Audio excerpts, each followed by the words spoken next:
Everyone loves koalas, right? They're cute, cuddly, and integral to Australia's cultural identity. But it may not be known that koalas are quickly facing the threat of extinction in our increasingly urbanised world, with habitat loss currently being the biggest threat to koalas. Today, we aim to delve further into this issue and talk to a few individuals familiar with the subject to gain a better understanding.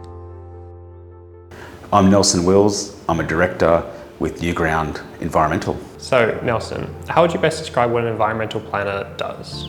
There are different types of environmental planners, but in my case, it's really around a combination of environmental impact assessment and environmental planning assessment for various projects, whether they're land development projects, whether it's infrastructure, whether it's conservation projects. So it's that kind of fusion of assessing environmental impacts of activities and understanding the environmental planning requirements that underpin approvals processes for those projects.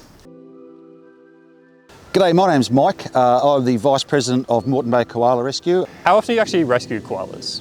In mating season, which goes from August to March, the busiest I've ever had was 7 rescues in a day. However, in where we are now, which is not in the mating season, I've gone 2 weeks without a call. My name's Tim Cortes and I'm the Wildlife Veterinary Director here at RSPCA, Queensland's Wildlife Hospital. Hey Tim, thank you so much for speaking to us today. So how often do you receive koalas here at the RSPCA?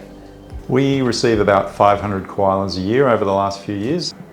2019-2020 we saw over 1,000 koalas coming in each year, so we get upwards of 1 to 2 koalas every day, but there's a very seasonal nature to the intake. So during breeding season, which runs from kind of July through to about January, is when we get most of our koalas coming in. So the kind of first half of the year, autumn and winter, is usually quiet, and then as winter tapers off, koalas start coming in, and we can get up to 10 a day during that busy time.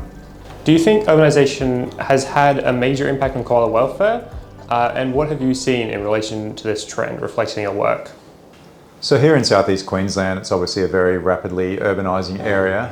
Development, which results in the loss of habitat and fragmentation of habitat, has a huge impact on koalas. I mentioned previously that we see a lot of trauma, and that typically is animals that are being hit by cars or attacked by dogs, and that happens in the breeding season. Males are out looking for females, so they cross roads to get to other areas of habitats, or they end up in backyards, and that's where they get hit by cars or attacked by dogs.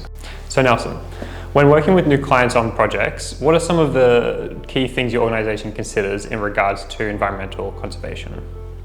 So we primarily consider the environmental planning context of the property and what the requirements are for the given land use, given those planning designations, but also, and as importantly, we consider the site's actual value from an ecological point of view. So the types of habitats, the types of species that are there or likely to be there. And we mesh the two considerations in advising proponents as to how to proceed. To close off, what can we do to help your conservation and rescue efforts? Do you have any messages for the public?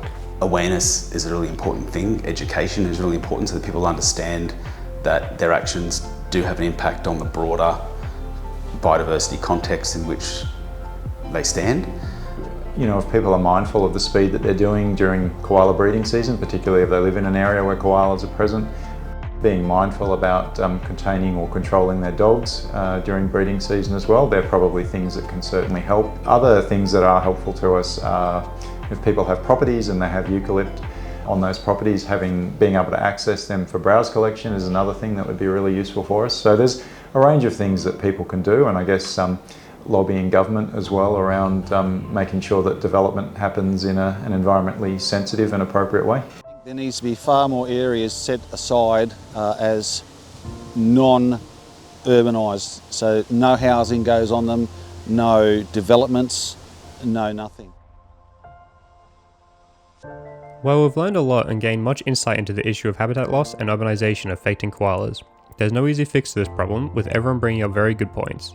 But helping the koalas survive could start with more integrated wildlife and urban areas, and supporting causes like the Moreton Bay Koala Rescue and RSPCA.